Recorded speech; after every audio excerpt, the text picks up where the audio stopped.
Sa makakapanood nito, video ko na to, no? Doon sa mga hindi pa nakakaalam, although this channel is new, kasi 5K pa lang yung subscriber nito, meron din po akong isang channel na kung saan doon po ako nagsimula na mag-reaction sa mga community. And actually, Techram community is my third community na pinasukan, no? As far as I know, and as far as me is concerned, okay naman po yung mga naging record ko sa ibang community na yun, sa dalawang community na pinagdaanan ko. And the commonality of this community are yung mga hindi pagkakasundo ng ibang vloggers, no? Yung siraan, inggitan, pataasan, kung sino yung mas malapit sa may-ari ng community, no? These things are nakita ko na from that last two, no, community na pinasok ko bago pa ako mapunta sa Techram. And they are all the same. Ang nagiging magkaiba lang is yung pagiging pamilyar ng mga viewers, no? Especially yung mga nasa community sila, no? Kasi may ibang mga community like this, the Techram community, bago sa kanila yung nangyaring hidwaan ng mga vloggers. And the reason is still the same, because of the misunderstanding of the mga vloggers. So bakit ko ito nasasabi? Kasi dito sa aking bibigyan ng reaction is just a continuation nung naging issue ni Dr. Love at saka ni Ma'am Malu de los Santos, na dahil itong si Ma'am Malu gumawa ng thumbnail na nasa kabaong itong si Dr. Love. Tapos itong si Dr. Love medyo hindi nagustuhan dahil nga sa ginawang yun para sa kanya, it's too much, no, na pangpapahiya, no, dahil ipinagkalat niya na pinagkalat ni Ma'am Malu na si Dr. Love ay namayapa na at ang cause of death is sa konsumisyon na high blood sa kanya, no? So medyo hindi naging maganda yung dating kay Dr. Love, kaya magdidemanda siya.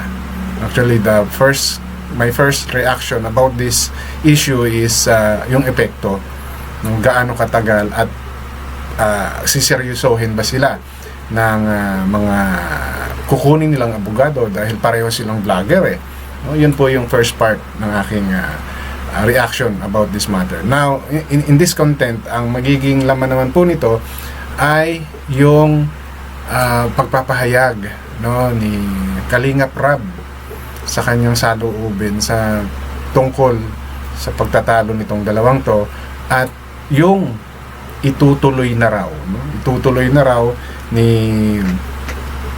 Dr. Love yung pagkakaso kay Malu de los Santos. But as far as I know, Ma'am Malu de los Santos ay nagtatrabaho sa Italy. So yun po yung ilan sa ating bibigyan ng reaction, at para po maging mas makatotohanan, no, nanghihiram po tayo ng ibang video, no, nung nasa Kalingap talaga, like yung kay Kalingap Rab at saka yung kay Jubilito, no? Paparinig ko po sa inyo dahil yung kay Jubilito, yun po yung part na kung saan medyo magbibigay siya sa atin ng konting idea, no, at paano ba nagsimula itong pagtatalo ng dalawang to, and some of what I learned, no, sa pagbabangayan nitong dalawang ito. Okay, so but bago po ako magsimula, welcome sa aking channel. Kung bago pa lang po kayo sa aking channel, please don't forget to like, share, and subscribe na rin po, and pakihit ng notification bell para maging aware kayo sa aking mga upcoming content. Any comment, suggestion, recommendation, leave it on our comment section. Okay, and issue lang po tayo, walang personalan. Matuto po tayo mag-fact check para hindi po tayo magpagsabihang fake news. Alright, so simulan po natin dito sa paliwanag, no, ni Sir Jubilito. Part po siya ng Kalingap, no? Siya po ay reactor ng Kalingap, and siya po yung aking ipaparinig sa inyo at mag-share ng ilang reason at paano ba nagsimula itong alitan itong dalawa na to, no? Ano ba yung nangyari sa kanila? So ito po, no? Ito pong tatlong itong mga nakaraang linggo ay talagang tuloy-tuloy po, no, ang kanilang sagutan. sa social media. Yung pong tinatawag ni Dr. Lab na si inaanak, at ang tawag naman po, no, ni Dr. Lab kay Ma'am Malu de los Santos ay ninang, na itong mga nakaraang linggo ay talagang tuloy-tuloy po ang patutsadahan nila dito po sa social media. Hanggang siguro po itong si Malu de los Santos ay dumating po sa punto na lahat naman po tayo ay dumarating po tayo sa tinatawag po nating breaking point, no? At yun nga po, no? Nakagawa siya ng mga bagay-bagay na which is niregret niya naman po, no? Pagkatapos po ng incident na nangyari iyon. At humingi po siya ng kapatawaran. Pero base nga po doon sa live ni Dr. Lab ay kukuha po siya ng kanyang pribadong abogado dahil matindi daw po ito pong ginawa ni Ate Malu sa kanya sa pagtatamnil po. At yung mga akusasyon di umano na binitawan ni Ate Malu dun sa live streaming na yon, na kung saan ay meron po siyang binabanggit na di umano ay dating gumagamit, dating ex-convict, at kung ano-ano pa, no? Yung mga nabitawang salita ni Ate Malu na kung saan ay gagamitin daw po ni Dr. Lab sa kanyang pagsasampa ng reklamo. At napanood ko rin po yung pong live ni Ate Malu, sagot niya tungkol din po sa live ni Dr. Lab na kung saan ay may title kung siya daw po ay magsasampa ng reklamo o ng kaso, ay parang lumalabas po, no, na although ramdam naman po natin na talagang may sakit pa rin nararamdaman sa damdamin ito pong si Ate Malu, ay desidido rin po siyang ipagpatuloy yung laban kung sakali mang magtutuloy-tuloy yung pagsasampa po ng reklamo ni Dr. Lab. So ibig sabihin, mga kalingap, mga kabagis natin, ay gugulong na po ito. At yung willingness ni Dr. Lab na magkaroon din ng hustisya dun sa kanyang nangyari sa kanya na pagtatamnil ay aabangan po natin ito dito sa mga darating na araw dahil sa tingin ko po ay hindi na po magpapaawat ito pong si Dr. Lab. At ganun din kaya So, ayan, narinig po natin, no? Base mismo, dahil nakaantabay itong si Sir Jobilito, TV official, no, sa nangyayaring ito sa dalawang yan. And sad to say, both sila is mukhang desidido and ang ano po to, no? Medyo masalimuot ng konti. Bakit? Kasi pagkakaalam ko po, no, dahil doon po sa unang content ko about this issue is nasa Italy ata nagtatrabaho itong si Ma'am Malu de los Santos, no? And I think si Dr. Lab nandirito sa Pilipinas. So unang-una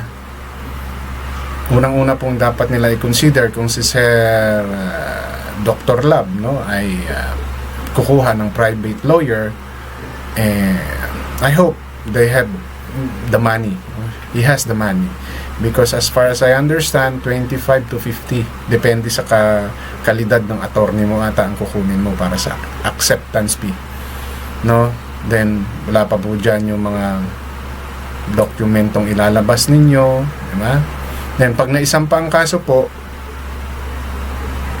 paano po yung kay Ma'am Malu de los Santos, nanduron siya sa ibang bansa? Di ba? Ano yung prosesong gagawin doon? Hindi ko po alam kung ano yung about sa law sa mga ganitong bagay, no? And sana, no? Kasi alam nyo, kaya doon sa una kong content about this is hindi to, wala tong patutunguhan. Why? Because katulad nga ng sinabi ni Sir Jobilito, no, na ito ay it's been going for about 3 weeks, no? Parang ganon. Almost, which means matagal talaga na sila ay nagpapalitan ng pagbabatiko sa isa't isa. And narinig naman po natin nagkaroon na ng personalang atake. Diba? Tinawag na it's convict, diba? Kung ano pang term. Then I heard si Ma'am Malu naman daw po ay nasabihan ng bobo, gago, something like that. No? So nagkakasiraan na sila at nagkakaroon na ng personal attack. No? Yan po yung hindi na maganda. Okay, yung nagkaroon na ng personal attack sa isa't isa. Hindi kayo nag-focus sa kung ano man yung naging issue ninyo. So, ngayon, mauuwi kayo sa demandahan, it will cause a lot of trouble both sa inyo. No? Hindi lang doon sa dinimanda, kahit yung magdidemanda, dahil aasikasuhin nyo po yan. No? Waste of time. Then, i-consider nyo po sana pareho na pareho kayong vlogger at pareho kayong nagsiraan sa social media, no? Kasi katulad ng nasabi ko, no, I've been the Techram community is my third community na kung saan ako ay naging reactor. Doon sa ibang community, nakita na po namin yung naging resulta niyan, no? Marami pong nagkademandahan, no? Meron ding nasa abroad, meron ding nasa Pilipinas, sila pareho na talagang gumastos sila. Ang problema lang, I hope hindi mangyari sa dalawang to, no, kay Dr. Lab at saka kay Ma'am Malu de los Santos, na hihingi po sila ng tulong sa sponsor, no? Yun po ang kasi doon sa aking na experience, sponsor po ang nagsuffer. Sila po yung nag-ambagan para may ipangbayad doon sa abogado. Acceptance fee pa lang po yun. Pera pa po yung per appearance. Iba pa rin po yung bayad nun. Pakakainin mo yung mga yan. Mamamasahe ka. Di ba? So, yun pa lang. Paano pa yung oras na igugugol mo? Gugugulan mo ng oras yan. Baaring isang araw, pwedeng maubos dyan. So, those are the reality ng pagsasampa ng kaso. No?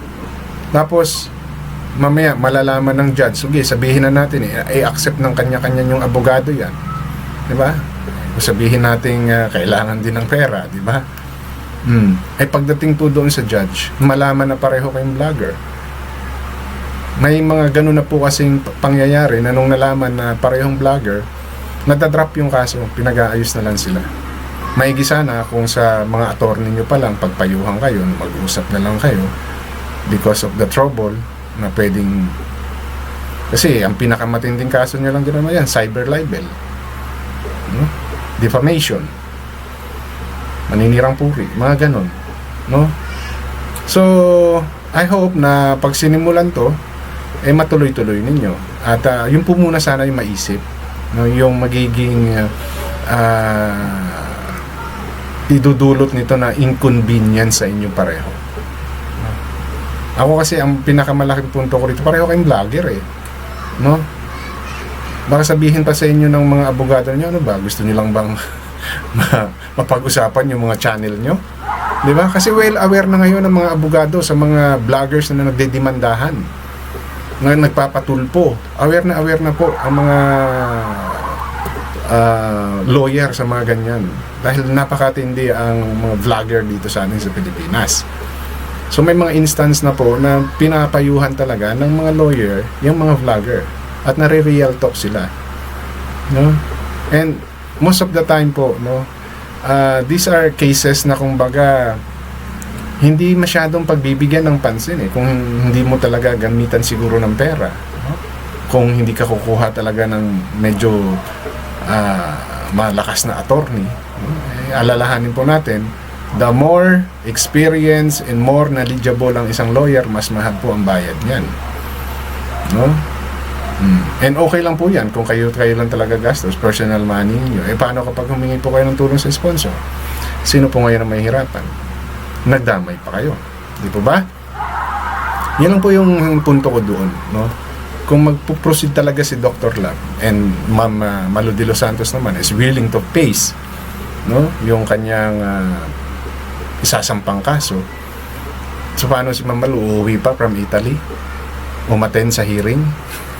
Ganon, kukuha siya ng representative, pwede ba yun? Hindi po ba? Tapos anong kaso? Defamation? Cyber libel?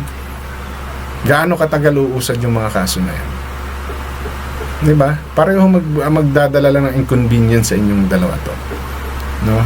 At nadadamay pa yung community. So, because of that, ngayon si Kalinga Prab ay nagsalita na about sa pagtatalo nitong dalawa. And Yun naman po ang pakinggan natin. Kasi nakarating na rin. No? And kailangan din talaga magsalita ng nila Kalingap Rab o nila Bal Santos Matubang with regards to this issue. No? Kasi kahit po ito ay bangayan ng dalawang vlogger, pero nanduroon sa community niya, may involve po talaga siya. No? Kailangan niya talagang ipaalam yung ano pa yung tama at bakit hindi na lang nila inayos, no? So ito naman po yung kay Kalingap Rab, no?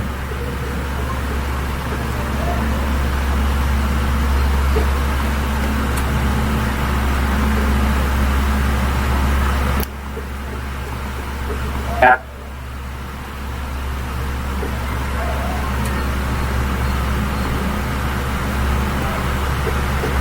Love na lang po tayo. Gets ko, Kuya Rab, matanda na sila, laki ng katawan. Ayan.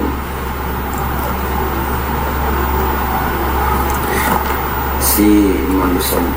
Ayan, kagaya po ni Ninang Malu. So, totoo lang po. Ninang pa pala ni Rab itong si Malu de los Santos, ano? So, talaga kami ni Ninang Malu. Wala naman po kami, hindi naman po kami magkagalit. No? Pero, yun nga, kumbaga, meron siyang nakaaway. So, parang galit na rin nata siya sa amin. Ewan ko, kasi ako talaga, di ako ganun, hindi ako nag... kung may ano kayo, kung may... So, nung nagkaroon, para medyo hindi naman ata maganda yun. I don't know, I don't want to comment on that part na kasi sabi nga ni Rab, di ba, nung nagkaroon ng kaaway daw si Mamalu, no? Parang ang tingin niya, ninang niya pa naman ata, no? Siguro ninang sa kasal. Pati sa kanila nagalit, no? So, medyo matindi ba yung naging alitan nila, kaya parang ang lumalabas, nadadamay ngayon si Nakalingap dahil umalis siya, no? Parang umalis daw ata si, based sa kung kwento, no? Sa sinabi ni Kalingap Rob, no? Parang umalis siya, no? At hindi na rin ata sila kinikubo, something like that, di ba? Narinig nyo naman yung sinabi ni Kalingap Rob, di ba? Kaaway, kung may problema kayong dalawa, mas okay kung kayo lang. huwag nyo na lang kami isama ni Kuya ba dyan. Kasi ang gusto lang namin problemahin is, gusto ko lang problemahin, focus ako sa mga beneficiaries ko. Actually, dapat naman talaga, no? Doon sa mga nag-aalitan, nag-aaway ng mga vlogger, dapat naman talaga hindi sinasama yung may-ari ng community, no? Like Bal Santos and Kalingap Rab, dahil hindi naman sila inimbitahan eh. Kami mga reactor, pumasok po kami sa community na to na hindi kami inimbitahan, no? Kami po ay kusa, no? Na nakisawsaw, sumali sa kung anong usapin ng mayroong community. So kung sakaling magkaroon man kami ng issue with the other vloggers, sponsors, or viewers, diba, normally dapat talaga labas na ang may-ari ng community. Dahil meron din silang reason kung bakit sila nag-charity, diba, to help yung mga beneficiary nila. Then kami, na mga nakisawsaw, nagkaroon ng problema, bakit sila madadamay? Totoo naman talaga. Di po ba? Kaya lang kasi minsan hindi maiiwasan dahil nga yung mga galit, no? Galit kay Kalingap Rab, galit kay Bal Santos, ang balik sa kanila. Di ba? Oh, yung mga vloggers mo, yung mga reactor mo, bakit nagkakagulo yan? Na dapat hindi. Dahil hindi naman nila ginusto yan eh. No? Gusto pa nila mag-away-away ang mga yan. Di ba? So actually, may punto si Kalingap Rab na sabihin na kung tulad niyan, yung nangyayari kay Malu de los Santos at kay Dr. Lab, dapat issue nila yan. Hindi sana madadamay yung may-ari ng community. Dahil in the first place, bakit ba kayo nag-away? Alam ba nung kayo ba ay nagkaroon ng hindi pagkakaintindihan, nakisali ba ang mga may-ari ng community? Di ba ba? And for sure, bago ito lumaki, maaring napagsabihan na kayo either ni Bal Santos Matubang or ni Kalinga Prab. Napag-usapan nyo na lang yan. Kung hindi man, yung mga kapwa nyo vloggers. Kasi alam nyo, pagka lumabas na talaga ang issue, no? Sa SOCMED, lalaki po yan, no? Lalaki yan. May mga sasakay ng mga galit kay Rab or kay Bal Santos, palalakihin yung issue, di ba? May kanya-kanya kayong supporter na kumakampi kay Dr. Love, may kumakampi kay Malu de los Santos. So, oras na sinokmed nyo yan, lalaki po yan. And pag lumaki po yan, madadamay at madadamay ang may-ari ng community. That's the reality po. No? So, kahit na gustong pumagitna ng may-ari ng community, which is yun yung tama, di ba? Eh, may isa dyan na talagang ayaw patalo. Pero ang dapat talaga, no, wag na i-involve yung may-ari ng community. Dahil tulad ng sinabi ko, problema nyo yan, resolbahin ninyo. Diba? Ganun dapat yun. So, at least dito nagsalita si diba? Si Kalinga Prab na ilabas niyo na siya dahil ang problema nila is paano matulungan yung mga beneficiaries nila. No? Kasi oras na pati sila ay madamay diyan, damay pati yung mga sponsor. No? Magkakaroon ng agam-agam yung ibang sponsor. Hindi ko naman sinasabi lahat na maapektuhan. But parang ano lang yan eh, isang pamilya, di ba? Paano pagkakatiwalaan yung nanay at tatay kung nagkakagulo yung mga anak, di po ba? So, hindi naman laging maharap ni nanay at tatay yan, lalo't nagtatrabaho. Oo, obligasyon nila na agabayan yung mga anak nila, pero kung yan ay mga nasa tamang edad na, di ba? May mga isip na sila. Itong mga taong to naman di hamak na mas matanda pa kay Kalinga Prab, di ba? Para makialam pa si Kalinga Prab sa issue nila, di ba? So, tama lang, no, na ilabas, no? Ilabas na sana ang mga may-ari ng community. At dito kay Ma'am Malu de los Santos at kay Dr. Lab, no, yung kaso-kaso po, kung itutuloy man ni Dr. Lab po yan, nako po, I don't know, maybe kung desidido talaga kasi si Dr. Lab, maaaring he done this before, maaaring may kinasuhan na rin siya, no? Pero kung ito yung first time niya, dapat alamin niya po muna yung mga possibility. Madali pong magsampa ng kaso, no? Madali po yan, as long as alam niyo yung address, no? Alam niyo yung buong pangalan at mayroon kayong mga ebidensya. Yung mga video sigurado yan ang magiging ebidensya ninyo, like the thumbnail, di ba? Yung mga pagmumura, pagsasalita ng libelous, no? Yung mga mapanirang puri ng mga salita. Madali po yan. Ang problema is yung process na pag nanduroon na kayo.